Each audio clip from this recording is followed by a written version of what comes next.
Mi nombre es Fei de Mandarin Lab y hoy quería hacer un video explicando detalladamente qué se hizo en China desde el comienzo del brote, ya que hay demasiada información y sobre todo mucha desinformación en internet y la gente ya no sabe qué creer o en dónde leer o cómo informarse. Lo primero que vamos a ver es una línea de tiempo que muestra los hechos que fueron sucediendo. Lo voy a ir narrando y después lo vamos como comentando. Entonces, a través de esta línea de tiempo podemos ver qué fue lo que sucediendo en el orden cronológico, qué medidas tomó el gobierno y así ver dónde estuvieron las fallas. Todos estos hechos fueron reportados en su momento en los diarios locales, pero también fueron reportados en los medios internacionales, lo pueden corroborar por ejemplo en las páginas de la BBC o de Washington Post, o incluso en la página de la Organización Mundial de la Salud, que también tiene un orden cronológico de las cosas que fueron sucediendo. Según la revista médica Lancet, la primera persona diagnosticada fue el 1 de diciembre. Esta persona no tenía ningún contacto con el mercado de Wuhan, ya que padecía de Alzheimer y no salía de su casa. El 8 de diciembre fue el primer caso de neumonía de causa desconocida registrado en un hospital en Wuhan. Teniendo en cuenta el periodo de incubación, que puede ser de 14 a 24 días, esta persona contrajo el virus entre principios y mediados de noviembre. A partir del 10 de diciembre empieza a surgir más casos de contagios. Todos los casos están relacionados con el mercado de mariscos de Wuhan. El 12 de diciembre las autoridades sanitarias de Wuhan consideraron a posteriori este día como el comienzo de la propagación del virus. Hasta acá eran casos aislados de neumonía, no lo habían conectado y las autoridades no estaban al tanto, pero es cuando empieza el brote. A partir del 26 de diciembre, la especialista Zhang Jixian determina que estos casos tipo neumonía probablemente eran un nuevo tipo de coronavirus. Fue la primera en detectar el virus. El 27 de diciembre, el hospital se lo informa al Centro Chino de Control y Prevención de Enfermedades de Wuhan. Acá es cuando las autoridades se enteran del hecho. En los 3 días posteriores se reportan 3 casos más, todos relacionados con el mercado de mariscos. El 28 de diciembre, el hospital también le reporta a la Comisión de Salud de la provincia de Hubei y también a la ciudad de Wuhan. El 29 de diciembre empieza la investigación por parte del Centro del Control y Prevención de Enfermedades de Wuhan, del distrito y también en el mismo hospital. El 30 de diciembre el centro de Wuhan le reporta al Centro de Prevención Nacional. Este es el día en donde las autoridades de nivel nacional estaban al tanto de la situación. Las autoridades sanitarias de Wuhan empiezan a enviar avisos de urgencia a los hospitales sobre los casos de neumonía que aún se desconocía la causa. Esto se filtró en las redes inmediatamente y en las noticias locales empezaron a reportar sobre este tema. Este también fue el día en que el Dr. Li Wenlian empieza a advertir en su grupo de WeChat a sus colegas y amigos sobre la enfermedad. El 31 de diciembre se empieza a advertir sobre el tema. La Comisión de Salud de Wuhan le sugiere a la gente de la ciudad a usar mascarillas. El Centro de Control y Prevención de Enfermedades de China, la autoridad a nivel nacional, envía expertos de la materia para investigar y ayudar a las autoridades locales. El canal de televisión oficial CCTV lo comunicó en las noticias ese día sobre los hospitales en Wuhan están en alerta por casos de neumonía de causa desconocida. Este día se le informa también a la Organización Mundial de la Salud. Hasta este día había 27 casos sospechosos. Cuando fue la epidemia del SARS se había tardado 3 meses, desde el reporte del primer caso hasta que se le informó a la Organización Mundial de la Salud.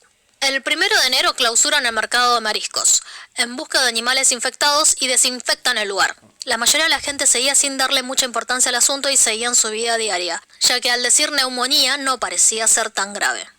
El 2 de enero descartaron que la enfermedad sea gripe aviar, SARS, MERS o algún tipo de coronavirus conocido. El 3 de enero, el Dr. Li y otros 7 médicos más firmaron la advertencia de no seguir propagando noticias falsas. En las noticias informaron sobre esta llamada de atención a las 8 personas que habían esparcido rumores falsos, pero no habían dicho de que eran médicos. Este mismo día, la Comisión Nacional de Salud notificaron el hecho de virus a las otras provincias y regiones. El virus fue identificado. El virólogo y experto de SARS en Hong Kong, Guan Yi, hasta lo que se sabía en esa fecha, había dicho que aún no había pruebas de que la transmisión sea entre personas. El 5 de enero, el Centro de Prevención Nacional activó la alarma a nivel 2 de emergencia nacional, de un total de 4 niveles. El 7 de enero se detecta que se trata de un nuevo tipo de coronavirus y se lo llama provisoriamente nuevo coronavirus. El 8 de enero, los reportes señalaban de que no había evidencia que la enfermedad se pueda contagiar entre humanos, y se reportó que no parecía tan mortal como el SARS. El 10 de enero se produce el primer caso de muerte. El Dr. Li empieza a tener síntomas pero no lo chequea en el hospital. En estos días no hubo nuevos casos de contagio reportados. Tengamos en cuenta el periodo largo de incubación. Y no hubo muchas actividades visibles por parte del gobierno local de Wuhan. Se estaba más bien haciendo trabajos de laboratorios e investigaciones. En las noticias se venían hablando de la neumonía, pero a nadie le prestaba mucha atención. Desde mi ciudad, por ejemplo, las noticias no parecían tan alarmantes y Wuhan tampoco parecía estar tan cerca. Se sabía que había una enfermedad, pero no afectaba a la gente en su vida diaria. El 12 de enero, las autoridades chinas le entregan la secuencia del genoma a la Organización Mundial de la Salud. Y en este día, el Dr. Li también se hizo los estudios en el hospital, pero le dio negativo. El 15 de enero, la Comisión de Salud de Wuhan asegura que la transmisión entre personas era posible. En base a esto, en Wuhan se empiezan a entregar termómetros en las estaciones de trenes, buses y aeropuertos. Entre el 18 y 19 empiezan a detectarse casos de contagio al personal médico de Wuhan. El 20 de enero se decide que los tratamientos relacionados a gripe en Wuhan sean gratuitos en todos los hospitales para alentar a la gente a que vayan a atenderse en caso de que presenten los síntomas. El 22 de enero se le exige a la gente usar mascarillas en espacios públicos y el 23 de enero se pone a la ciudad de Wuhan en cuarentena. Muchas otras ciudades de Hubei también en cuarentena. La Administración Civil de Aviación informó que las cancelaciones de vuelos nacionales e internacionales iban a ser sin ninguna penalidad. Se volvió el costo completo del pasaje. El 24 de enero se empieza a construir el primer hospital en 10 días y el Centro de Prevención Nacional activó la alarma nivel 1 de emergencia nacional. Se cierran las atracciones turísticas, cines, teatros de prácticamente todo el país. En algunas ciudades tardaron unos días más en seguir las mismas medidas. El 25 de enero se envía 1.700 personal médico a Wuhan, se empieza a construir el segundo hospital. El 26 de enero se suspenden las clases en los colegios y también se prohíbe el tráfico de animales salvajes. El 28 de enero, la Corte Suprema de China publicó en un artículo en su cuenta oficial de WeChat sobre cómo enfrentar a las noticias falsas y destacó que las 8 personas amonestadas, incluyendo al Dr. Li, no habían esparcido rumores falsos, sino que simplemente era incorrecto que lo hayan llamado SARS a la enfermedad. El aviso que dieron estas personas ayudaba a la prevención y se tendrían que haber sido más tolerantes con ellos. Este día también se anunció que los cambios y devoluciones de los pasajes de trenes de todo el país no tendrían ningún costo. El 30 de enero la Organización Mundial de la Salud declara la emergencia mundial. Este día el Dr. Li dio positivo en los test de coronavirus. Esto comprueba que el virus no se detecta fácilmente y que las pruebas pueden fallar. También este día la mayoría de los viajes interprovinciales fueron prohibidos. El 1 de febrero descubren que la materia fecal es otra vía de transmisión del coronavirus. El 2 de febrero se detienen todas las producciones de cine y televisión. El 3 de febrero se inaugura el primer hospital Huoshenshan. Y también ese día en Wuhan se empieza a construir 3 hospitales temporarios para tratar a los pacientes con síntomas leves. El 4 de febrero se envían 2.000 personal médico más a Hubei. El 6 de febrero se decide hacer el control de la temperatura a toda la población de Wuhan. El 7 de febrero es el día que fallece el Dr. Li. El 8 de febrero se inaugura el segundo hospital, Lei Shenshan. Esto justo sucedió durante Año Nuevo, o sea que la mayoría de la gente no estaba trabajando, sino que estaban en casa. El feriado largo es de 7 días y los chicos también estaban justo en épocas de vacaciones de invierno. Después se anunció que se extendía el feriado largo hasta el 2 de febrero, después lo volvieron a postergar hasta el 9 de febrero y por último lo volvieron a postergar hasta el 17 de febrero. Durante todo este tiempo de inactividad de la mayoría de la gente, no es que no podían salir a las calles, o sea, cada uno salía a hacer las compras necesarias y si tenía que hacer un trámite se podía salir a la calle, pero uno trataba de no salir y quedarse en casa. La mayoría estuvo en casa sin salir o saliendo lo menos posible. Después del 17 de febrero comenzó el éxodo de regreso a las grandes ciudades. La gente vuelve a trabajar.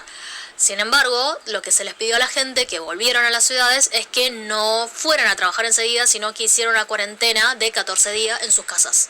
Y por otro lado también se reforzó muchísimo las medidas de seguridad. En casi todos los negocios que quieras entrar te toma la temperatura, incluso para entrar a tu zona de residencia te toma la temperatura. Dependiendo de la ciudad o la comarca, digamos, las medidas son más o menos estrictas. En algunos lugares hasta han limitado a la gente de salir, por ejemplo, una vez cada 2 días o una vez cada 3 días para hacer las compras. En la ciudad donde yo vivo, en Shanghái, no pasa eso, o sea, esto es bastante libre, la salida, digamos, cada uno puede salir si quiere, pero hace poco también nos empezaron a dar como un papelito, o sea, cuando salís de tu barrio te dan un papel como para llevar un registro de quiénes son los que salen y quiénes son los que entran, o sea, básicamente si no sos del barrio y querés entrar y no tenés el papel, tenés que dejar todos tus datos, tenés que dejar todo registrado por si llega a pasar algo. Es una medida de control. Y por otro lado también se volvió obligatorio el hecho de usar mascarillas en zonas públicas. O sea, todo el mundo los lleva puesto y incluso te pueden, digamos, no permitir entrar a ciertos lugares si no tenés mascarillas. También, por ejemplo, se ha dicho de que no cooperar o ocultar la enfermedad puede tener consecuencias legales. Con la secuencia de hechos que vimos recién muestra de que Desde el comienzo de que se detectó el virus, se ha seguido los pasos del protocolo establecido. Ahora, el problema pareciera que está a partir del 15 de enero, en donde se descubrió que el virus podía transmitirse entre personas, y el 23 de enero, el día que se decidió poner en cuarentena la ciudad de Wuhan, porque esa fue una semana clave justo antes de Año Nuevo, donde millones de personas se trasladan a sus ciudades de orígenes, ¿sí?, para pasar las fiestas. Guan Yi es un virólogo de Hong Kong que en el 2003 había ayudado a detectar el coronavirus que causó el SARS. Él, el 22 de enero, había viajado a Wuhan para ayudar a investigar sobre el virus, y el 23 de enero se escapó de Wuhan diciendo de que ya era incontenible, que el gobierno había actuado demasiado tarde y que millones de personas ya habían abandonado la ciudad por el Año Nuevo chino. Según la Organización Mundial de la Salud, las medidas tomadas por China han ayudado a contener la epidemia a una escala muchísimo mayor. Sin embargo, la semana del 15 al 23 de enero, más de 5 millones de personas ya habían abandonado Wuhan antes de la cuarentena. Entonces, lo que se hizo después de cerrar la ciudad de Wuhan fue rastrear dónde fue la gente que viajó la semana antes del Año Nuevo chino.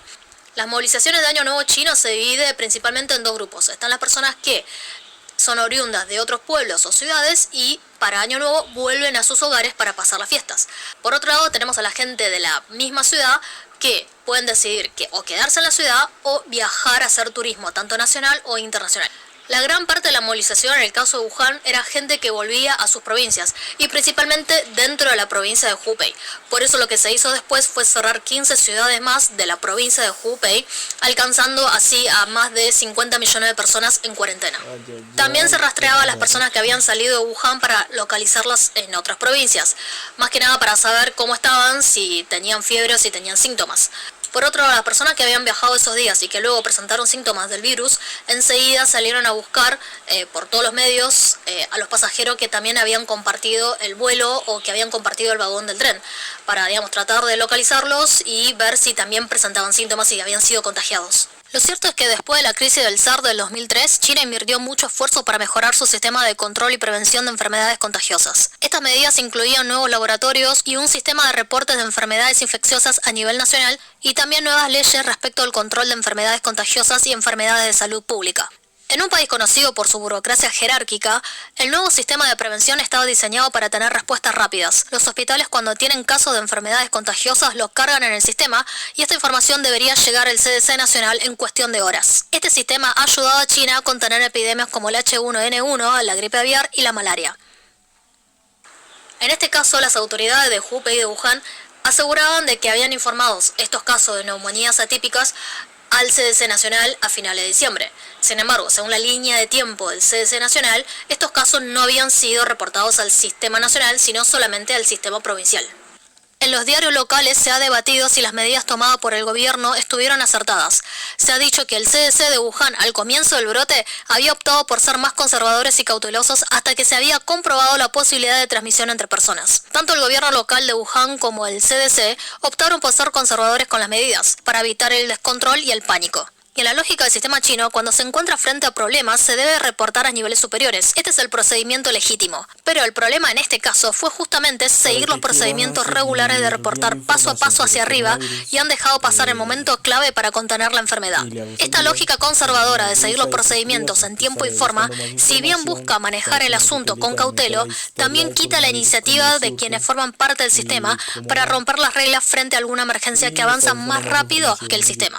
Se puede decir que es en cierto punto una forma de pasar al otro la responsabilidad y los riesgos.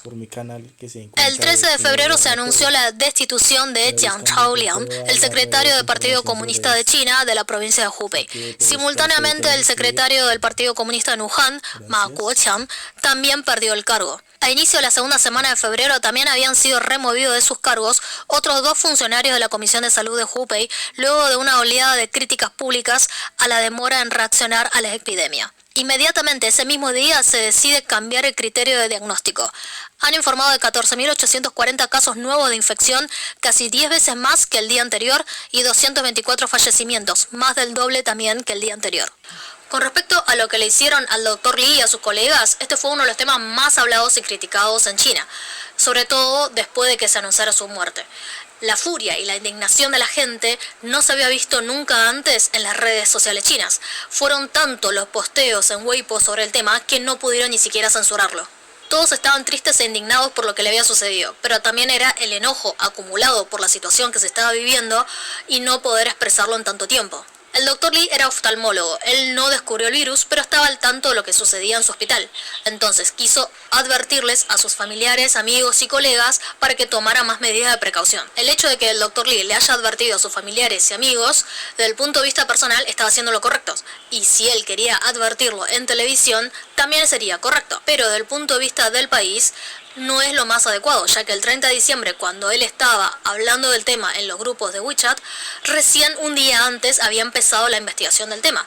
Si para esa fecha se generaba una ola de pánico en la gente cuando todavía no se sabía una respuesta certera a lo que estaba pasando, las consecuencias quizás podrían haber sido mucho peores.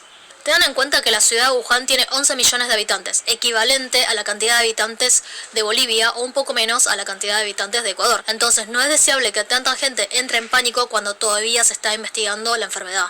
Recientemente en Italia, luego de que se anunciara el brote del coronavirus, se ha generado una histeria colectiva que ha llevado a que la gente vaciara los supermercados en varias ciudades, incluso fuera del epicentro del brote. A pesar de que no hay ninguna restricción de aperturas de comercios y tampoco hay ningún tipo de problema de abastecimiento. Ciertamente las autoridades locales no debieron castigar a los médicos que quisieron alertar sobre el tema, sino que deberían haber actuado mucho más rápido para evitar que se siga propagando la enfermedad. En los medios chinos han dicho de que el documento que le han hecho firmar al Dr. Lee quedará como la vergüenza en la historia de la prevención de epidemias de China. Ciertamente, después de esta crisis va a haber cambios. El sistema, para que funcione bien, necesita tener canales más fluidos con la gente, para que sustente la confianza de la gente hacia el gobierno. Y si hay mentiras, exageraciones, culto a la personalidad y demás, esa confianza se va a ir desmoronando. La voz del gobierno necesita apoyarse en una burocracia eficiente. Pero ¿cómo se puede lograr eso en un país con 1.400 millones de habitantes? Esta cantidad de población es el equivalente a todo el continente americano más la mitad de la población del continente europeo. Es imposible dejar a todos contentos y conformes. Siempre habrá disonantes y disidentes. En China se ha cuestionado la transparencia y la forma en que el gobierno ha tomado ciertas decisiones. Sin embargo, esto está muy lejos de poner en jaque la legitimidad del gobierno, porque a pesar de los errores se ha demostrado de que se está haciendo todo lo posible para contenerlo y solucionarlo. Se ven los resultados y la gente tiene fe de que se va a solucionar. La gente confía en que el gobierno va a solucionar esto y que lo vamos a superar. China es un país que ha sufrido invasiones y guerras por más de 2 siglos. Desde las invasiones europeas, desde 1800, las guerras sino-japonesas, seguida por el levantamiento para derrocar a la dinastía Qing, seguido de guerras internas por el poder, el levantamiento de los comunistas, la Segunda Guerra Mundial, después las guerras entre los comunistas y los nacionalistas, y por último las últimas décadas de conflictos internos durante los años de Mao. El pueblo ha sufrido de masacres, hambrunas, humillaciones y pobreza extrema. No es de extrañar que hoy en día la gente tenga en alto estima a los líderes que han traído prosperidad y que en las últimas 4 décadas China ha registrado un desarrollo económico y social nunca antes registrado en la historia de la humanidad. No es que la gente no vea o no sepa los errores del gobierno. Todos los gobiernos del mundo, no importa el sistema que tengan, cometen errores. Pero la gente valora, antes que las libertades individuales, la estabilidad social y la mejora de la calidad de vida. Las guerras y sus consecuencias siguen muy marcadas en la memoria colectiva de los chinos. Al fin y al cabo, la gente solo quiere tener una vida tranquila. Por otro lado, hay que tener en cuenta una diferencia cultural muy importante al analizar este hecho. En China, la familia y la comunidad tienen un peso mucho más importante que en Occidente. Y esto no solo pasa en China, sino también en muchos países de Asia. Entonces, la gente acepta el sacrificio individual en aras del bien común. En cambio, en Occidente pesa más el bienestar y los derechos individuales. Son 2 formas distintas de concebir la sociedad y la política. En Asia, por ejemplo, no hubo una revolución francesa, es decir, una emergencia de un ciudadano individual como sujeto de derechos. En Occidente se preocupa más por la suerte de una persona individual, el médico que no escucharon, el activista que desaparece, etc. Desde ya, estos hechos no deberían ocurrir en una potencia económica y social como lo de China, sino que debería ser siempre un faro y una guía para el resto del mundo, como lo fue tantas veces en la historia. Pero una cosa es el individuo y otra cosa es la comunidad. No hay respuestas completas ni perfectas, pero la respuesta que tomó China frente a la crisis se encuadra culturalmente en una sociedad que tiene más peso la comunidad, y lo que importa es preservar esa comunidad a costa de sacrificar algunos derechos individuales. Hay que destacar también que en la batalla contra el coronavirus hay un gran apoyo por parte de la gente. Casi todos cumplen con las medidas recomendadas por el gobierno, desde usar mascarilla, tratar de no salir a las calles, tratar de no reunirse. Casi todos colaboran activamente en cumplir con todas las medidas recomendadas. También cabe destacar la enorme cantidad de donaciones que ha hecho la gente, ya sea dinero o suministro para los hospitales y también donaciones para la policía. También la gente trabaja como voluntarios para los puestos de control de temperatura, ya sea en estaciones de trenes, en buses, aeropuertos y también en las zonas residenciales para tomarle la temperatura a la gente del barrio. La gente colabora, contribuye y participa voluntariamente con las autoridades para controlar el brote. Es una sociedad que tiene un alto grado de conciencia de colaboración y obediencia.